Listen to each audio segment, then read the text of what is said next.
بسم اللہ الرحمن الرحیم۔ السلام علیکم۔ انفوپیڈیا کی انفارمیٹیو دنیا میں خوش آمدید۔ ناظرین، سورہ العصر قرآن مجید کی اولین اور مختصر ترین صورتوں میں سے ایک ہے، اس لیے کہ یہ کل 3 آیات پر مشتمل ہے۔ قرآن مجید میں کوئی بھی صورت 3 سے کم آیات پر مشتمل نہیں، بلکہ عجیب حسن اتفاق ہے کہ کل 3 ہی صورتیں قرآن مجید میں ایسی ہیں جو 3 آیات پر مشتمل ہیں۔ انہی میں سے ایک صورت سورہ العصر ہے، اور اتنی مختصر ہے کہ اس کی پہلی آیت صرف ایک لفظ پر مشتمل ہے، یعنی والعصر۔ اس صورت میں زمانے کی قسم اس بات پر کھائی گئی ہے کہ انسان بڑے خسارے میں ہے، اور اس خسارے سے صرف وہی لوگ بچے ہوئے ہیں جن کے اندر 4 صفات پائی جاتی ہیں۔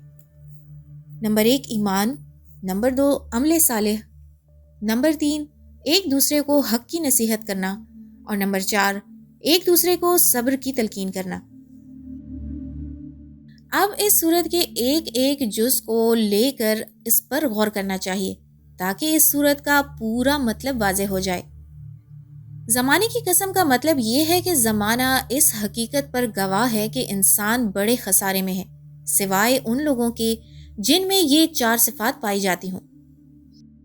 گزرے ہوئے زمانے کی قسم کھانے کا مطلب یہ ہے کہ انسانی تاریخ اس بات پر شہادت دے رہی ہے کہ جو لوگ بھی ان صفات سے خالی تھے وہ بالآخر خسارے میں پڑ کر ہی رہے۔ اور گزرتے ہوئے زمانے کی قسم کھانے کا مطلب سمجھنے کے لیے یہ بات اچھی طرح سمجھ لیجئے کہ جو زمانہ اب گزر رہا ہے وہ دراصل وہ وقت ہے جو ایک ایک شخص اور ایک ایک قوم کو دنیا میں کام کرنے کے لیے دیا گیا ہے۔ اس کی مثال اس وقت کی سی ہے جو امتحان گاہ میں طالب علم کو پرچے حل کرنے کے لیے دیا جاتا ہے۔ یہ وقت جس تیز رفتاری کے ساتھ گزر رہا ہے، اس کا اندازہ تھوڑی دیر کے لیے اپنی گھڑی میں سیکنڈ کی سوئی کو حرکت کرتے ہوئے دیکھنے سے آپ کو ہو جائے گا، حالانکہ 1 سیکنڈ بھی وقت کی بہت بڑی مقدار ہے۔ اسی 1 سیکنڈ میں روشنی 1,86,000 میل کا راستہ طے کر لیتی ہے، اور خدا کی خدائی میں بہت سی چیزیں ایسی بھی ہو سکتی ہیں جو اس سے بھی زیادہ تیز رفتار ہوں، خواہ وہ ابھی تک ہمارے علم میں نہ آئی ہوں۔ امام راضی نے کسی بزرگ کا قول نقل کیا ہے کہ میں نے سورہ العصر کا مطلب ایک برف فروش سے سمجھا جو بازار میں آواز لگا رہا تھا کہ رحم کرو اس شخص پر جس کا سرمایہ گھلا جا رہا ہے، رحم کرو اس شخص پر جس کا سرمایہ گھلا جا رہا ہے۔ اس کی یہ بات سن کر میں نے کہا، یہ ہے والعصر ان الانسان لفی خسر کا مطلب۔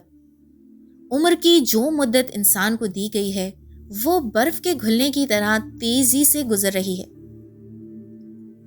اس کو اگر ضائع کیا جائے یا غلط کاموں میں صرف کر ڈالا جائے تو یہی انسان کا خسارہ ہے۔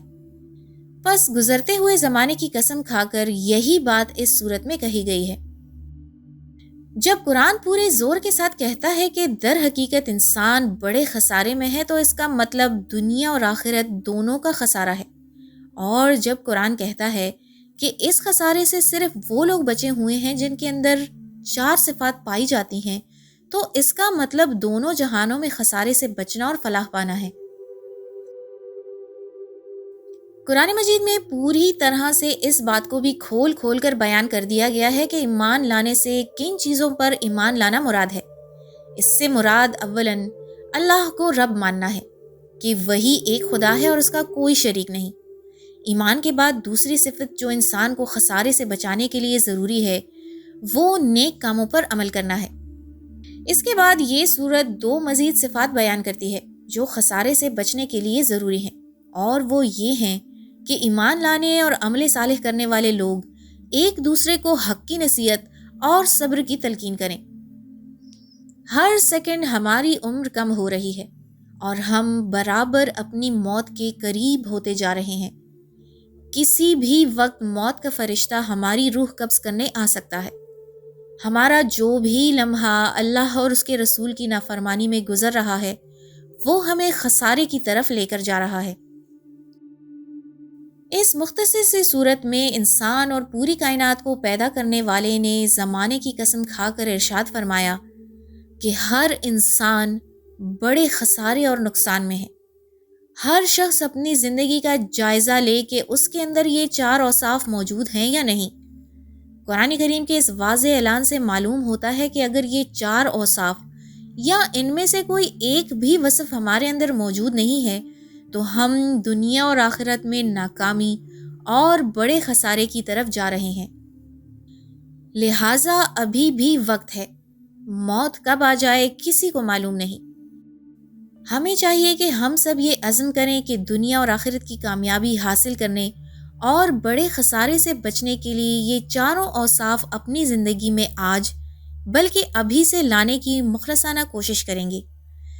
اللہ تعالی ہم سب کو زندگی کے باقی ایام ان 4 اوصاف کے مطابق گزارنے والا بنائے۔ آمین ثم آمین۔